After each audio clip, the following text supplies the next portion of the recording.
Meitenes, man ir ļoti priecīgas ziņas jums. Es šorīt runāju ar Džonsonu ģimeni. Viņi mūs adoptēs. Skatās, ka viņi to ļoti gribētu, jā. Kas ir mamma? Viņa zina? Tas, ka viņas māte ir cietumā, nenozīmē, ka viņai nekas nav jādara. Anastasija! Hello, Mommy. Hello, sweetie. Welcome to Latvia. We'll spend 3 weeks with you there, and then we'll all come back here. Tu gribēji man aizsūtīt uz Ameriku un nepateici, ka mamma mūs ir meklējusi? Es taču to nekad nepiedošu, nekad!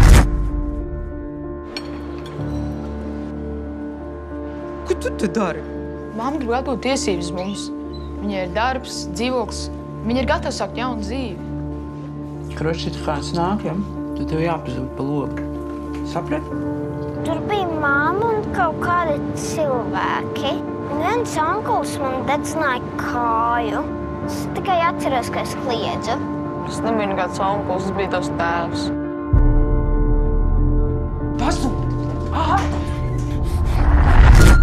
Tava mamma, viņa vienkārši sajauc no galvu un pazūd. Es esmu tavā pusē. Meitene. Jūs zini, ka taisies nebraukt uz Ameriku? Mēs mammai nekad neesam interesējušas. Amerikāņi tu pagāti.